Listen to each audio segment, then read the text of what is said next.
think what really helps is preparation and just experience. Just getting a lot of experience with speaking in public.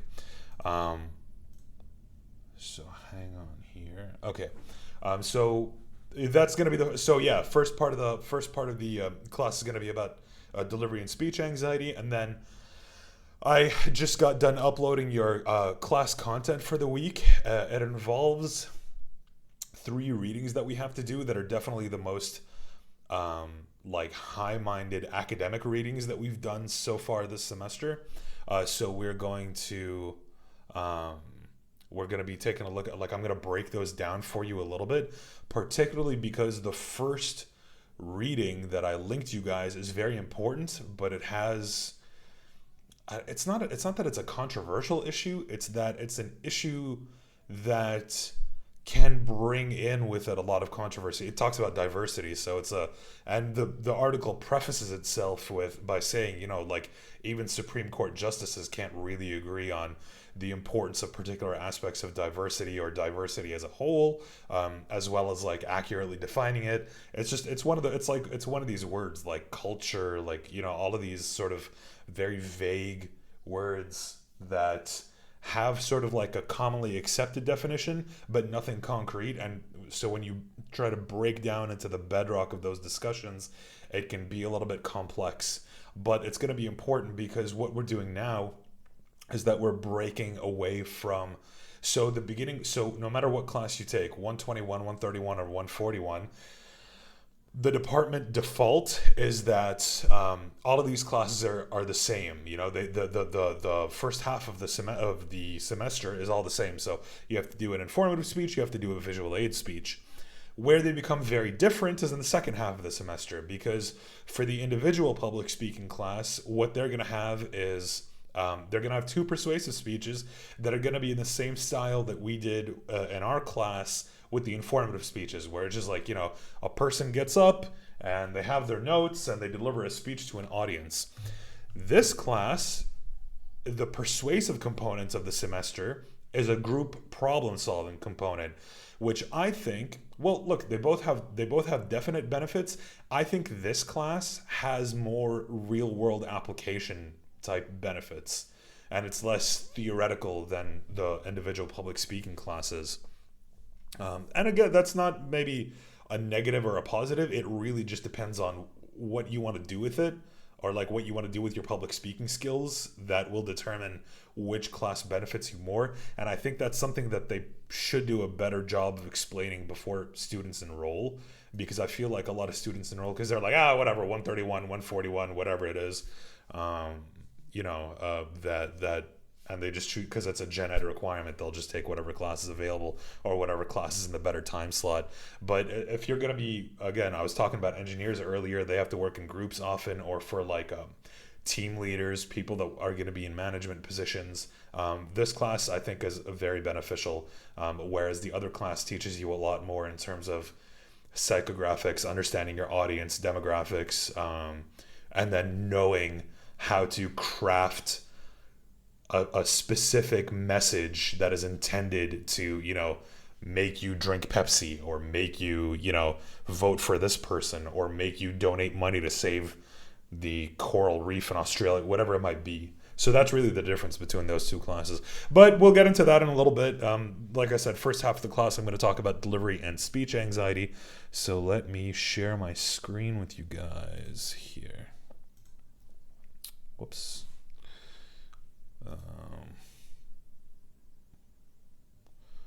How do I stop it from doing this?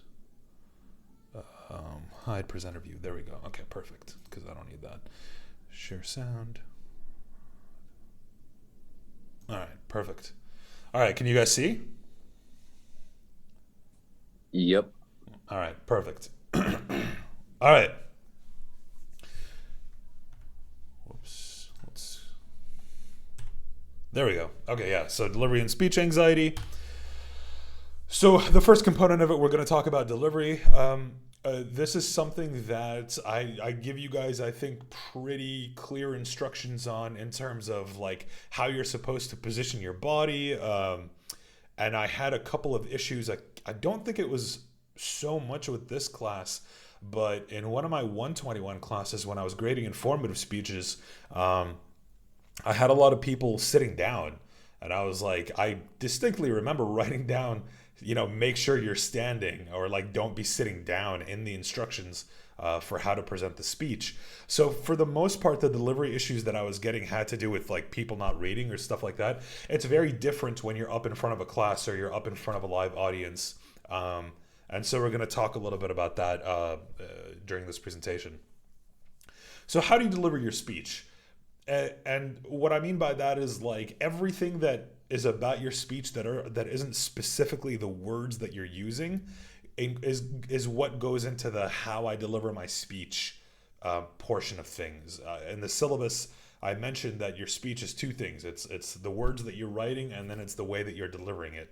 Here we're talking about the delivery of the speech. And so what we call this in academic terms is paralinguistics. Everything related to the speech that aren't the specific words that you're using. So a general rule of thumb, a good rule of thumb, is to think about what kind of speech am I giving? Is this supposed to be morose? Is this supposed to be something that is high energy, something that is low energy? Is this ceremonial? What is the genre of the speech that I'm giving? Understanding that is the first step in knowing how you're going to deliver it. All right. So is it humorous? Is it a serious issue? Is it a topic are you trying to evoke some kind of emotion from your listener? All of these are going to determine the energy, is what I call it, of how you're going to, or like the overall vibe, if you want to call it that, of how you are going to deliver your speech. By the way, when I'm sharing my screen, because I have two monitors, so I can't really tell accurately, can you guys see the screen and see what I'm doing on webcam? Because I'm doing a bunch of crap with my hands. Yeah, I Yeah, we can see can. it. Okay, all right, perfect. Okay, good. So all my wild monkey-like gesticulations are not for naught. All right, so yeah, so that's what's going to determine the overall vibe of your speech. So some of the things that you want to consider are what I've got in the second point here. How animated do you want to be? If it's something that's supposed to be very somber, you don't want to be overly animated unless you're trying to convey that you're upset about this issue and that people should care more. If it's something that is meant to be very serious and very somber, maybe you want to like take long looks at your audience as you say your very carefully selected words to make them feel the impact of what you're saying. It's going to make them a little bit uncomfortable. It might make them a little bit sad, but that's what you're going for. That's the vibe, as I'm saying, of the speech. How should I present my voice? Here's where you think about, if you're a quiet person, but you're giving a speech that is intended to be humorous, if people can't hear you, or if people can't tell from, like, because you're so quiet, they're like, I can't really, like, this sounds like this person's trying to make me laugh, but I can't really tell it because they're delivering it in a way that doesn't like mesh with the thing that they're trying to, or like the thing that they're saying. There's a disconnect, a dissonance between what they're saying and how they're saying it, and you never want to run into that problem. And this is, again, at the beginning of the semester I said that public speaking is a multitasking art. This is one of those things where you have to like constantly keep it in mind, and this is one of the reasons why you want to make sure that you take good notes on your note card. Because for me, for example, I tend to pace a lot when I speak. Like if we were in the classroom, you would see me sort of like rocking back and forth on my legs, like from shifting my weight from one foot to the other, or, sort of walking up and down between the aisles of the class. That's sort of like when I'm distracted thinking about the thing. This actually drives my wife nuts. When I'm on the phone, I walk around. I'm one of those people that walks around the entire house, because I'm focusing on the thing that I'm saying as opposed to like concentrating on what it is that I'm doing. So on my note cards, if I'm ever delivering a speech, I have like stop pacing written in like huge font in the top corners of all my notes. So that's one of those things. If you're quiet, if volume is going to be an issue for you, you're going to write on your notes, like speak loudly. All right. And remember that a lot of this is going to be pertinent to giving a live speech. All right. This is not, when you're standing in front of a microphone. Actually, I'm impressed that some of the real quiet students in the class were able to, like, even with headphones, I'm like, I can't hear what you're saying.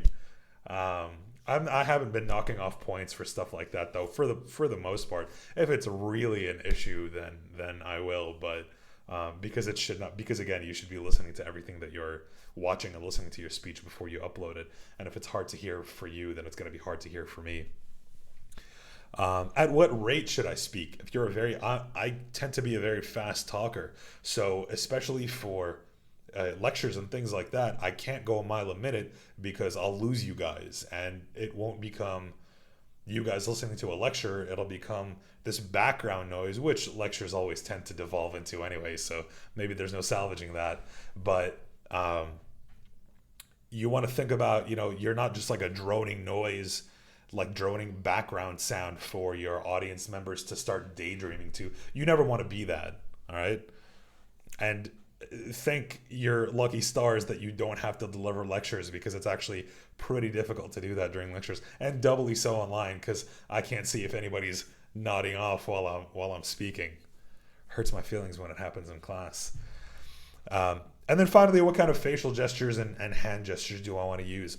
A couple of your classmates, I noted in their informative speeches that they were like, their faces are there are some people whose faces are very, very expressive.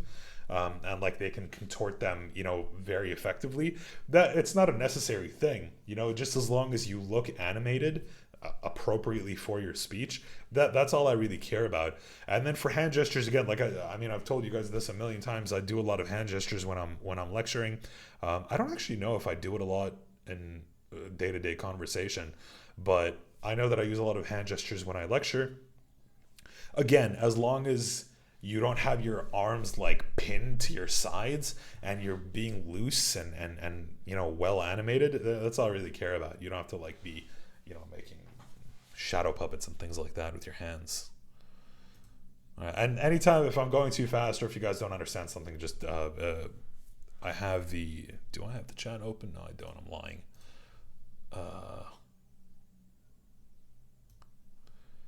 I'm recording the lecture on another program, Leona. I never record using Zoom because I just don't trust the Zoom program to record properly. All right. Okay, yeah, moving on. So when we talk about, I just started off talking about body language in terms of like hand gestures and facial gestures. Again, these are things that should be deliberate when it comes to how you record your speech.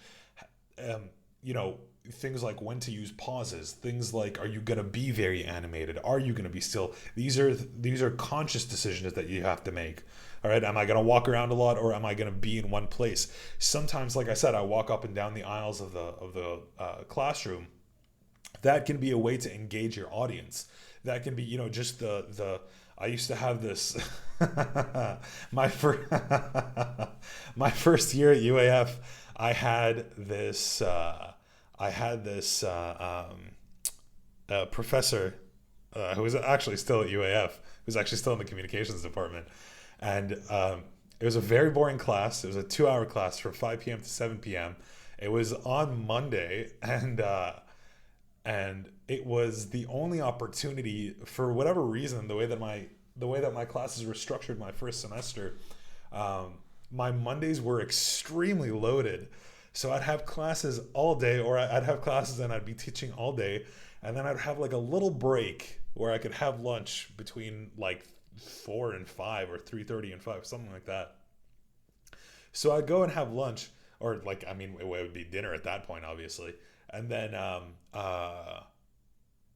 and so I would be so full, right? Having just eaten, and I would be in this class, and and I'm not the kind of person that as I've gotten older, it's gotten much easier for me to nod off in various places. But I was never the sort of student that fell asleep in class, and I just could not with this guy. He was the sort of person who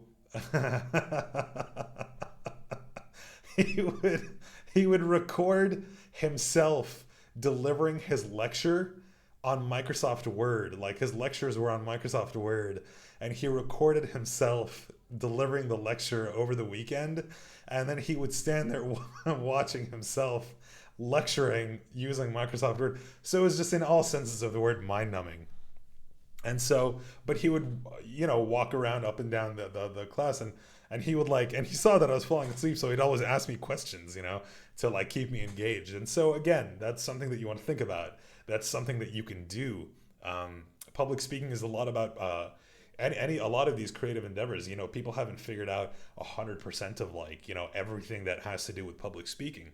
So um, if you think of something that works, obviously that doesn't involve something totally something totally uncalled for, something that is going to harm anybody or anything like that. Like you don't want to be like clapping in front of somebody's ear or something, obviously. uh, but if you figure something out that you think is going to engage your audience, then you can certainly employ that, right? The other thing that you want to do is, and this is one of those things with, and I'm going to talk about things that they uh, talk about in like theater classes and places like that, which is you always want to be, you never want to like, like if I were like leaning back like this and giving the lecture like this, it would convey a certain vibe.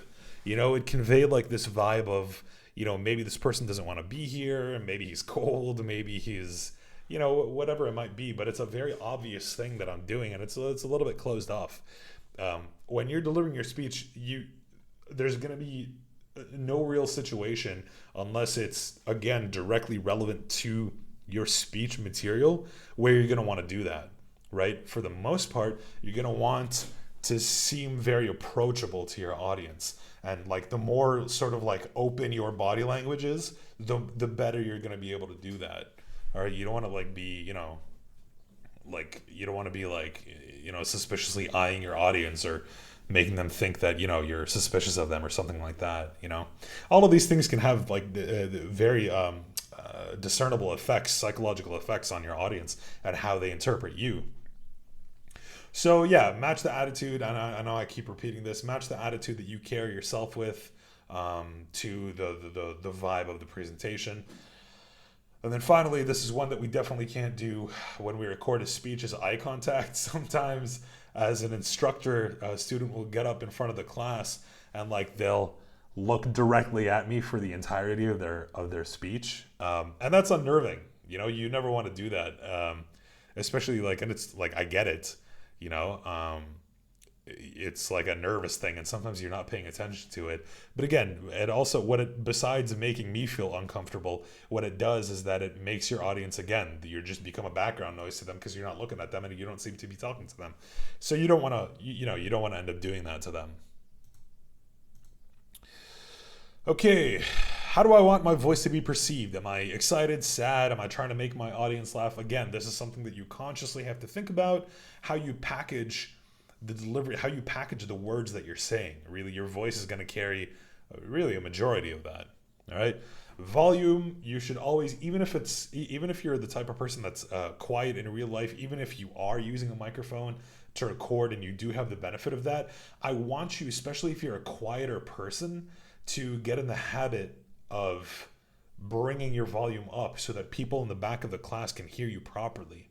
Okay. And then if you're a very loud person, you probably want the opposite. You don't want to be, I have a friend, my friend Jesse, he's a yeller. You know, I'm a loud person, but Jesse makes me sound extremely quiet, right? And he won't notice that he's doing it, but at some point, especially if he's really enthusiastic about the things that he's saying, he'll just start, he'll start telling you things and he's just super loud about it. And that's, again, if that's your type of personality, if that's your type of voice, you want to pay attention to that, especially if it doesn't mesh with the vibe of your speech. Okay. Mouth your words out wholly. You don't have to be like, hello, this is my speech for today. Don't do that. Obviously don't do that. But I've also been having a couple of issues with people kind of like slurring their words, or speaking a little bit quickly, doing like this weird drawing thing, and you can't really understand what it. You don't want to do that to your audience either. And so, like I just said, your voice is the best tool for expressing emotion. Your hand gestures help, your facial expressions help, but your vocal cues are what are really going to convey to your audience the tone of what you're trying to express. All right. Your rate.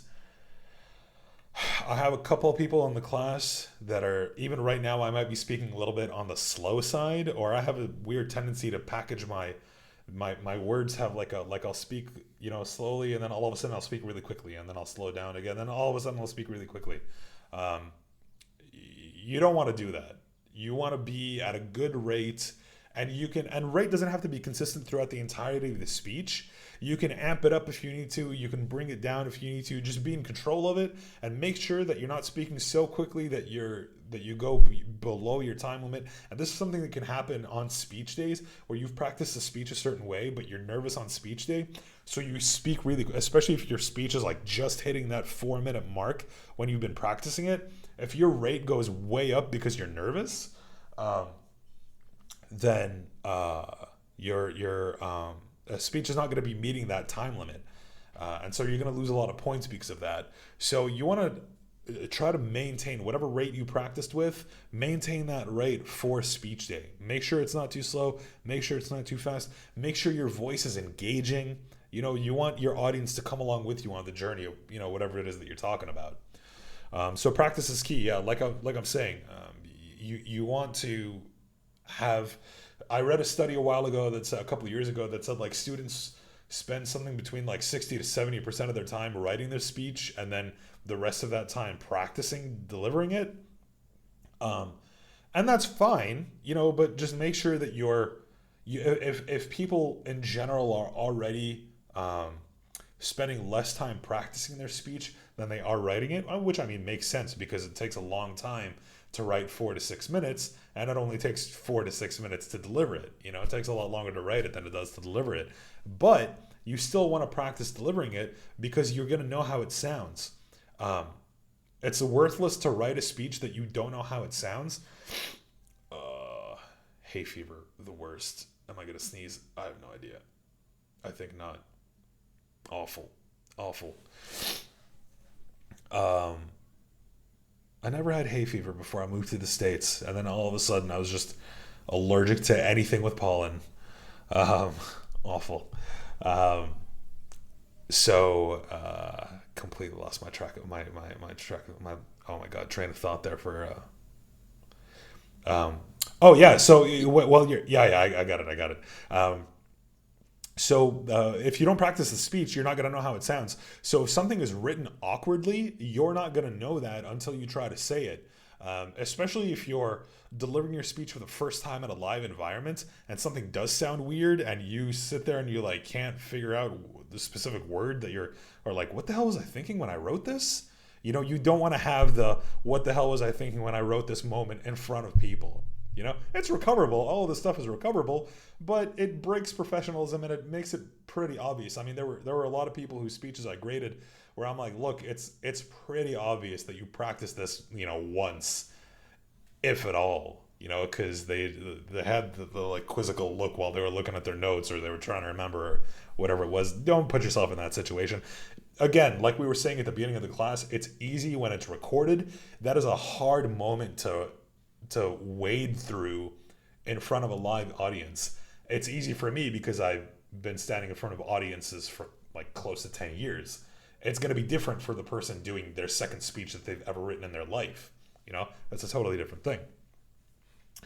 Using strategic pauses, like I said, your rate doesn't have to be consistent throughout the entirety of the speech. It just has to be appropriate or like deliberate and appropriate to what it is that you're trying to say. So this week, I showed you guys last week the Barack Obama speech. This week, our assignment is a full analysis of that speech. And I give you guys an analysis template in your Blackboard folders. But Obama's the king of, it's like the meme that everybody does of him is that he's like the really, like if you ever heard Jordan Peele from Key and Peele do his Barack Obama impression, it's he uses that strategic pause really, really well, and it's very, very funny. But he's the king of doing stuff like that. But it's deliberate. He does it. It's almost like a period in a sentence. He does it to like bolster the impact of the thing that he's just said. And then adjust your speaking rate in accordance with the emotion you're trying to project. I'm not going to keep telling you that it doesn't have to be consistent throughout the speech. Just, you got it by now. All right. And then finally, hand and face gestures. Is this finally? Yeah, it is finally. Okay. Hand and face gestures. There's this episode of Seinfeld, which at this point is a very old show, I guess, for you guys.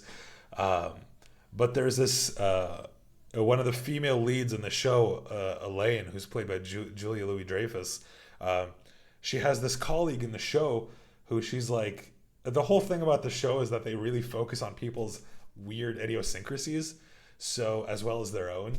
So Elaine's like, there's this lady at work, and she just like she walks like a gorilla. Like she just holds her arms straight to her sides when she walks, without moving them. Like there's no natural swing to her arms. So and that's sort of like the like crossing your arms in front of your chest thing, where it's gonna make you look kind of strange for you to be that frozen. It makes it very obvious that you're uncomfortable in that situation. And that's definitely one of those things that gets better, especially if you record yourself practicing and then watch yourself. That's something that's going to be very obvious to you. Just like pacing, just like crossing your arms in front of your chest. It's going to be something that's very obvious to you when you do it.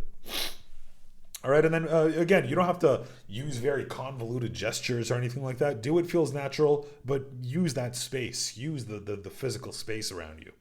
All right, and then your face should evoke honesty. You care, and you want your audience to care.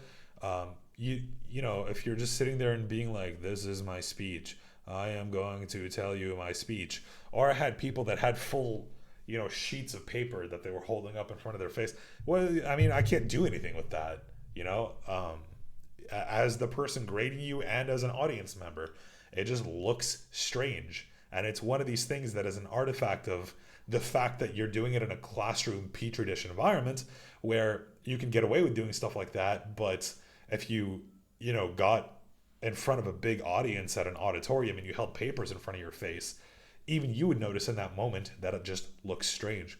So the bottom line for paralinguistics is what I've been saying the entire semester: be deliberate in how you use it, and use it to augment the speech as a whole.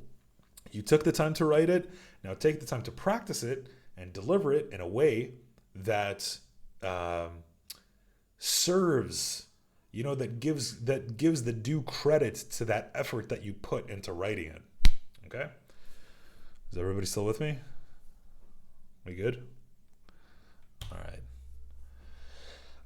Now, there's a couple of things we're going to talk about with regards to speaking anxiety, and I've got generally what I show is I pull up this website and we go through, it's like 27 different tips for dealing with speaking anxiety. But there are a couple of things that I have always felt like were very important when it comes to speaking anxiety.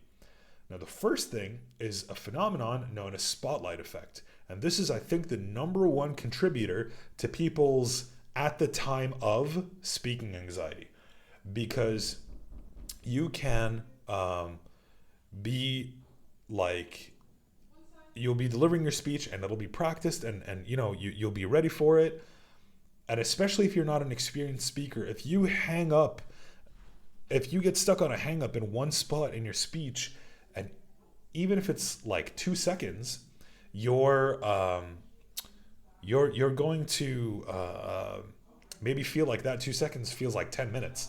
Like, holy crap, I just froze up, and like everybody knows that I froze up and everybody can see, and I totally look stupid and nobody's going to care about the thing that I have to say. That's what spotlight effect is. It's the fact that because every face in the crowd is turned in your direction, and you're the only person standing up there, it can make every single negative effect or negative feeling seem extremely amplified. It's not. Spotlight effect is it's like a mirage. It's one of those things that if you just do this, it goes away. And I don't mean physically do this unless that helps for some reason, but that'll also look weird. But spotlight effect is one of those things where if you just take yourself outside of the situation for a moment and you're like, it's fine. I've prepared for this. Let me go back. It's fine. It's fine. Like, especially if you do it confidently, like if I mess up somewhere, I own up to it immediately. and we just move on, you know. Um, Even if it's something that, like, I mean, if it happens in a speech, I will dock you points for it. Um, but it's not a malicious thing. It's just meant to, like, hey, stay on your toes. You know, getting stuck on a hang up is. I mean, if you stutter for a second or something like that, I'll never take points off for something like that. But if you have like a pause and you like visibly need to, and it's happened. I mean, it's a normal thing. It happens. But you need to backtrack sometimes. You know, maybe you were spaced out. I know it happens to me all the time. I'm definitely culpable of it. I space out. I'm just generally a spacey dude. Um, but you know, it's just meant to sort of bring you back. Hey, you're doing a speech, stay focused, you know, write better notes, whatever it is that you need to do to keep yourself, you know, on your toes, do that. Okay. So I never want anybody to feel like the thing that they're saying is stupid. I vetted your outlines. I know what you're going to talk about. If it was something where I know that like, there's no way you're going to be able to talk about this, I mean, I've let students, like one of my students wanted to do his persuasive speech on Epstein didn't kill himself. That's fine. You know, I'm never going to be like, that's a really stupid topic and you shouldn't talk about that, right? But what I need to do then is take a look at his outline to make sure that the the examples that he's using to bolster this topic are appropriate and that he's not going to get up there and fizzle, because that's exactly what you don't want to happen, right? So I never want you to get up there and feel like, you know, whatever you're saying is stupid, or that like everybody, you know, nobody cares about the thing that you have to say. I'm watching, I care, and honestly, all of your speeches have been super kick-ass. So good job. All right. The other thing is to be prepared. And again, this is one of the reasons why we have an outline, is that when you submit an outline, I know that you're prepared. This is also the reason that when you submit an outline to me, like if you submit an outline and it's like filled out, I'll give you the points for it. Um, if you submit an outline to me and, you know, like there are some people that submit like legitimately like fully written, fully fleshed out outlines, and it's very, very, very impressive. There are other people who send me an outline and it's, you know, they've written a line in each category, in each, you know, under each section.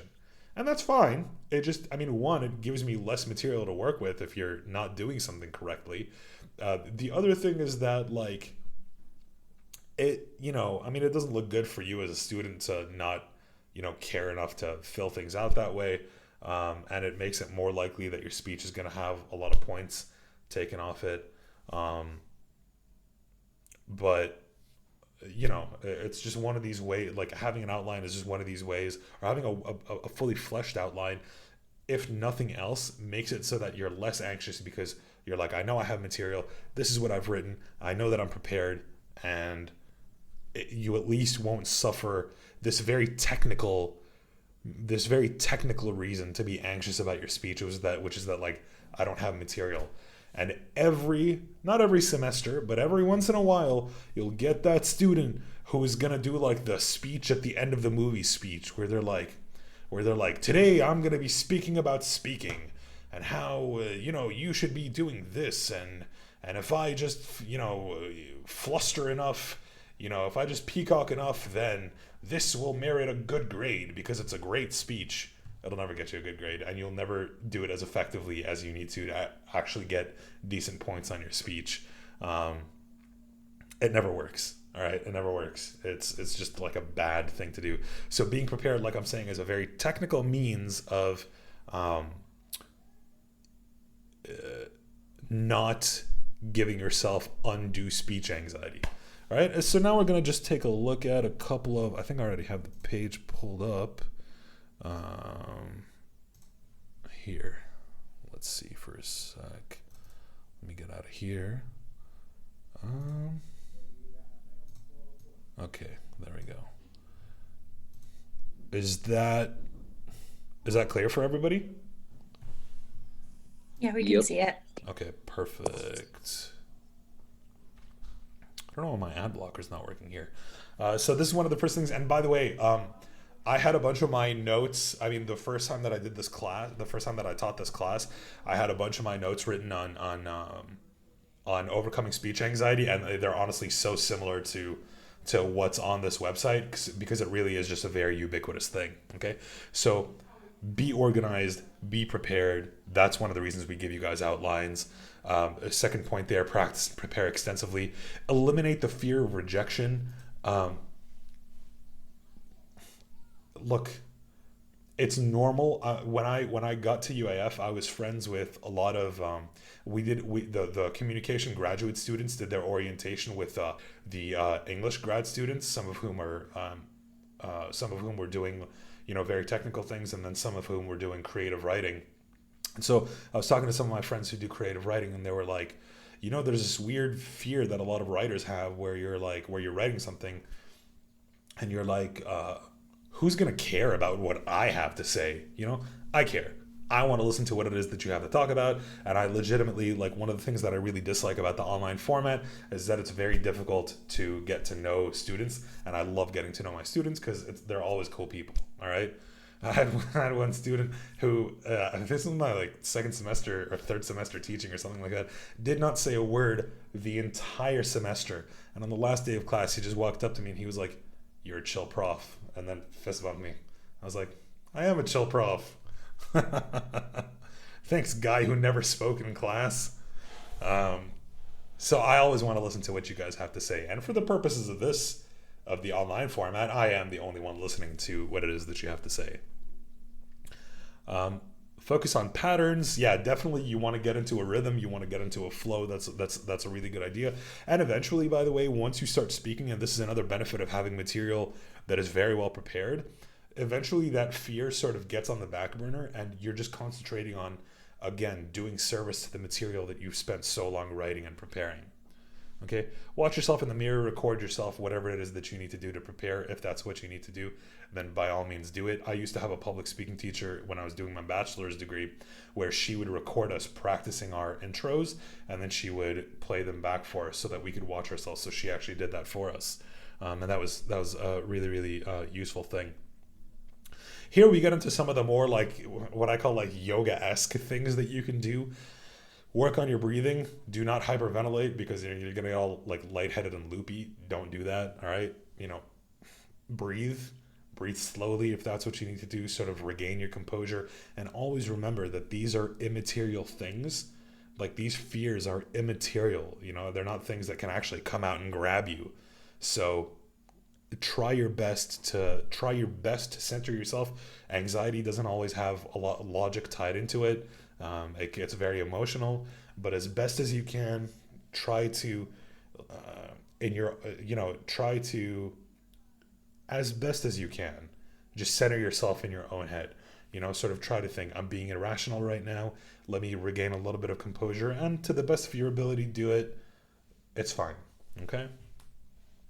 Practice some more, definitely. Give your speech to another person. That's a great idea, and that's one of the things that I, of course, do for you because I edit your outlines. And I've had a couple people submit their deliveries of their intros or something like that to me just for me to be able to hear, and I can give them advice or feedback about stuff like that. Obviously, they do it a lot earlier rather than later. Public speaking classes might be a good idea. You should probably take a public speaking class. Lucky you're already in one.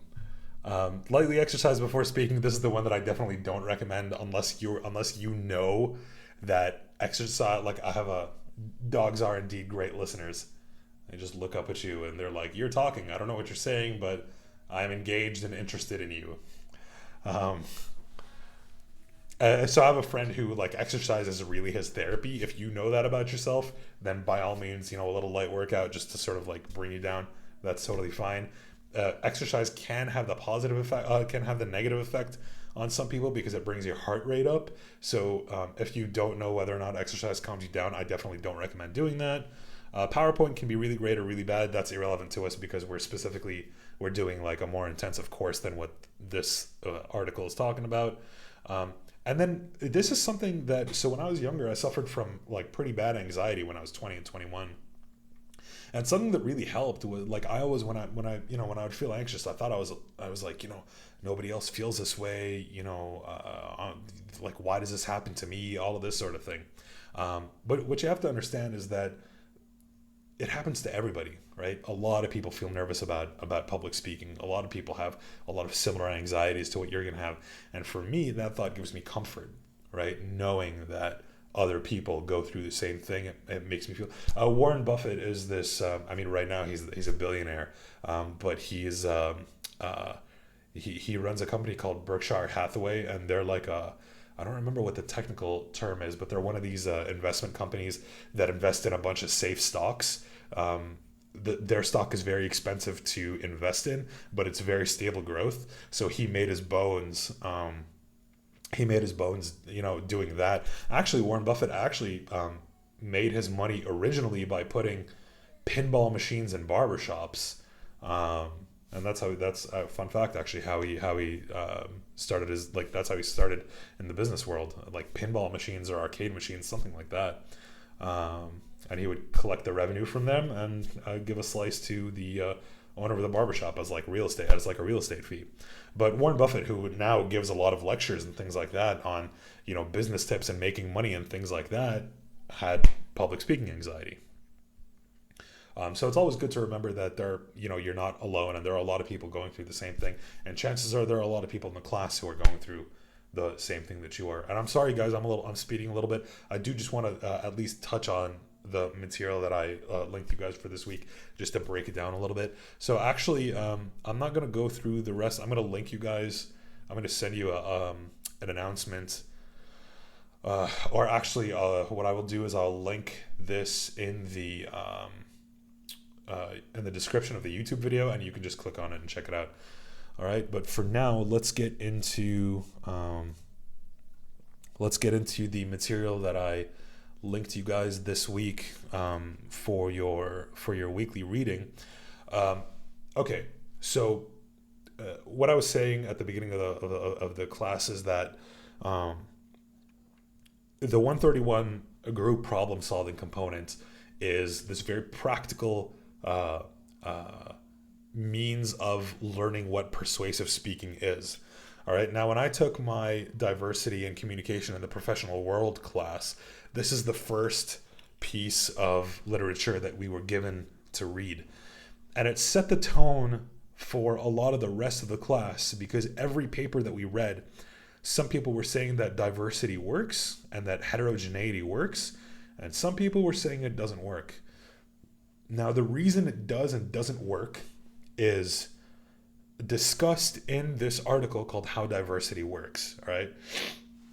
Now, this specific person's conclusion at the end is that diversity is a good thing, right? In the academic world, it's a topic of contention, because what this person, what the author of his name is Paul Caleb. So what Caleb writes in the first paragraph of this article is that diversity has a couple of issues with it. When you bring in a very heterogeneous workforce or a group of people to work on a particular problem, there are some things that are going to happen. The quality of communication can be lowered.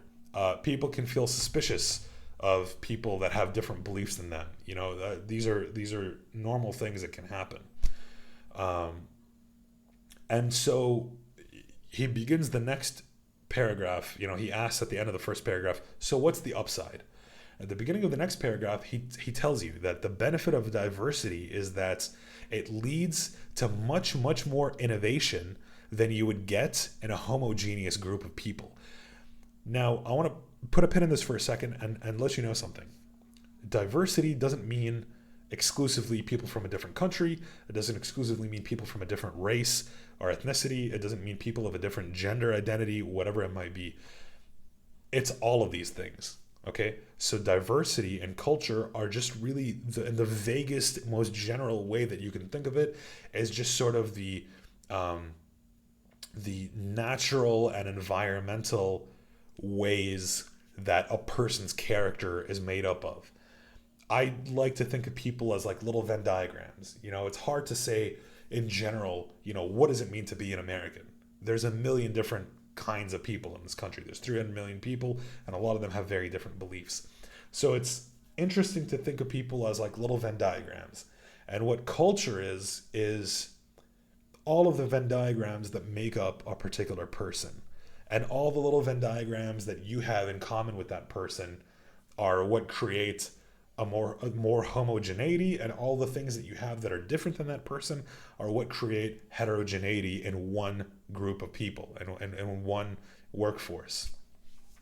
So you're going to read through this article, and like I said, at the end of the article, the conclusion that they come to is, so like they talk about a bunch of different tests that were run on businesses which measure diversity, and that businesses tended to profit more when they had a more diverse workforce. But in the middle of the article, he goes, but what this proves is correlation. It doesn't prove causation. So what we did was we took a smaller group of people and did a more focused experiment where we exclusively um, took homogeneous groups ethnically, and in this specific case they took ethnically homogeneous groups, and then they kept replacing one person in the group with somebody of a different ethnicity, and then two people of a different ethnicity. And so they were measuring, and I'm not going to spoil everything for you, I want you to read the article, but he starts discussing, what they determined from these experiments. And then he talks about other experiments which do a similar sort of thing. And the conclusion at the end is that diversity, despite the problems that it can foster, is better at the end of the day. Okay? Now, I'm not here to tell you that because there's academic debate on the issue, I'm not going to tell you whether or not more innovation is better than creating less problems. What I can definitely tell you is that if you're in charge of a bunch of people and you're like, oh, I'm going to make this, I want everybody to work on this project to be white. For self-explanatory reasons, you're going to run into issues with that. And this is, and like not wanting to hear people's opinions that are in that vein are the exact reason why you won't see any questions that are directly related to this paper in the course material, like in the questions you're gonna have to answer. It's just I didn't want the forum to devolve into like arguing about this sort of thing, and I don't think after reading one article it's fair to expect you guys to have informed discourse on the subject, and I didn't want to turn the forum into Reddit. That's what Reddit is for. So I just, it's not a diversity class. I didn't really want to get into that. So I made it a more generalized question that you're gonna have to answer, and you'll be able to see and take a look at it. But we are university students, and I do want you guys to know that there is a debate. That this debate does exist on diversity. The very definition of what diversity is something that is discussed and contested and all of that sort of thing. And I want you guys to be empowered to make your own always informed decisions on this particular subject. All right, and that's all I'm going to say on the matter for now. We will move on. I actually really like this next article that I get you guys to take a look at. This is another one that was given to us in our and my diversity and diversity and communication in the professional world class. Learning to listen across cultural divides. This one is very interesting to me, and I think this is one that a lot of people think is interesting because it takes a look at different characteristics. It takes a look at characteristics of different cultures and how they interpret these generalized concepts. So, for example, we talk about here. Okay, so the first little section is about listening and contexting. When we talk about contexting, we have what are called high context cultures and low context cultures, right? All you really have to understand about high context versus low context is understanding what kind of person you are.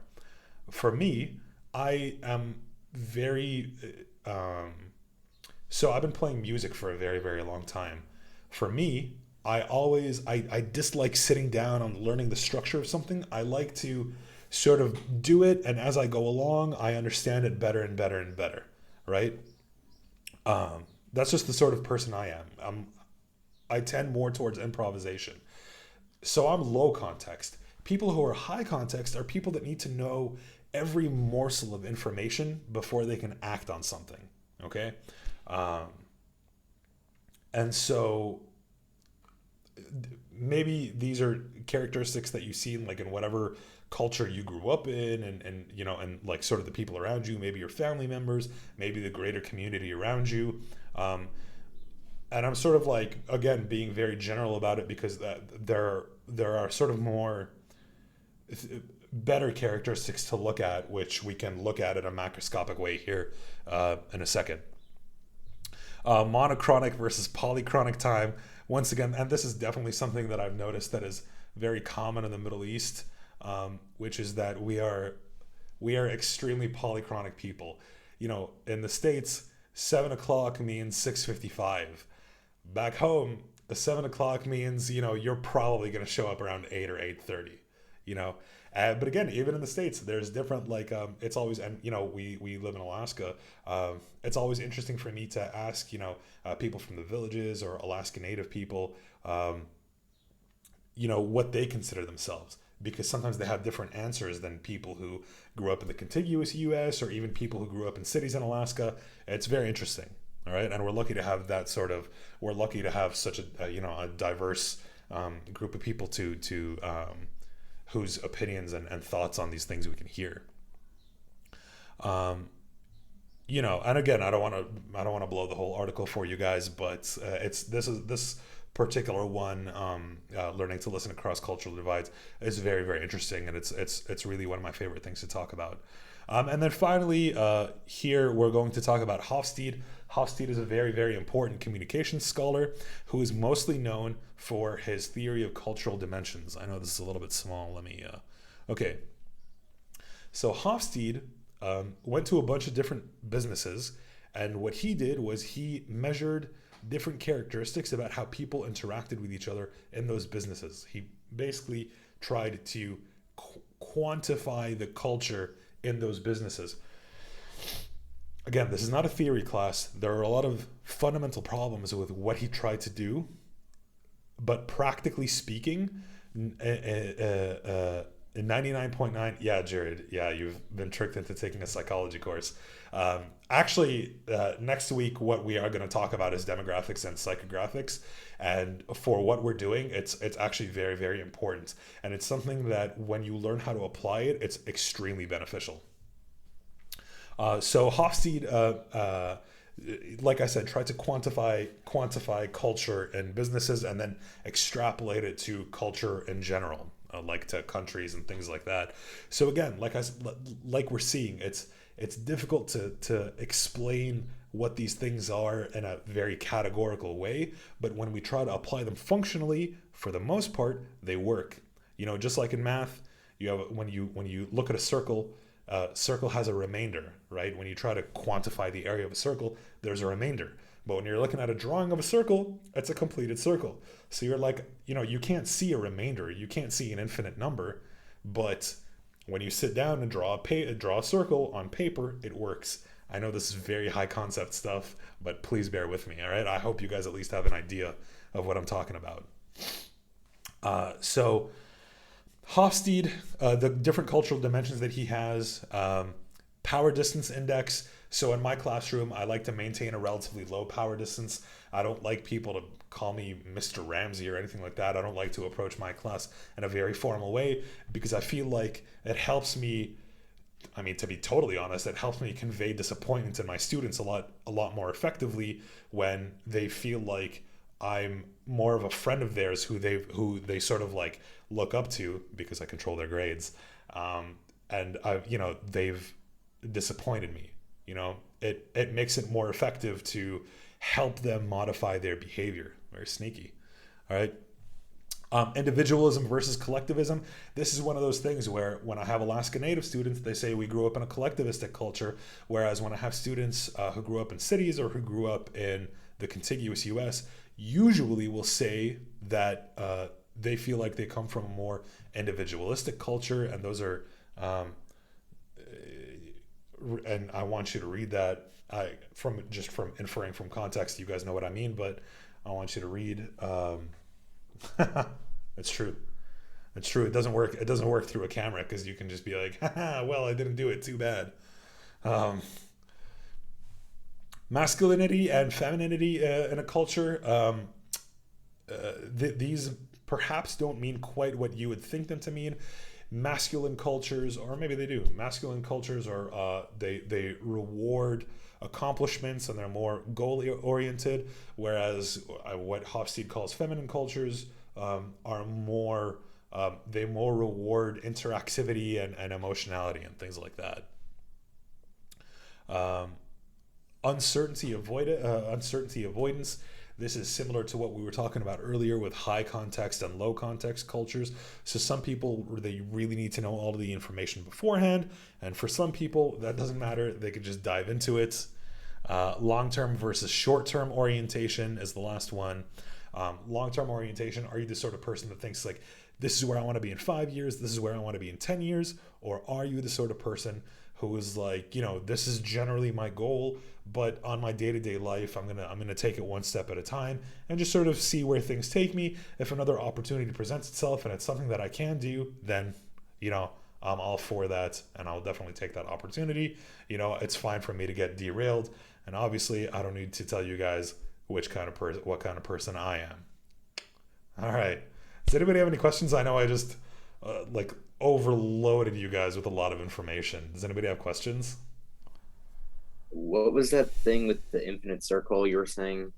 I I missed that. So, That it, so in math, when we try to define the area of a circle, we're left with a number that has a remainder. Visually, there's no way to convey what a remainder is conceptually in mathematics. So a circle, like any circle that you draw, technically speaking, is doesn't look exactly as it should. Um, but for all intents and purposes, it doesn't matter because that number is so infinitesimally small. But it does matter theoretically speaking. ouch. Again, just very very high concept stuff. And I mean, there's a lot of different articles that we can talk about these things, but it's way outside. I mean, I was reading some of the articles earlier this morning that we had in my diversity class, and it's just, I'm not gonna make you guys sit there and read a 26-page paper that references a bunch of other critical texts that you have to be familiar with in order to understand what people are talking about.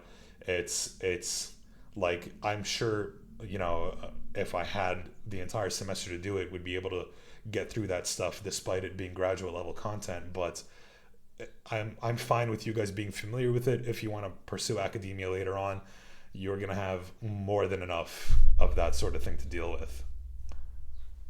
Just this very high concept stuff. Anybody else? Any questions?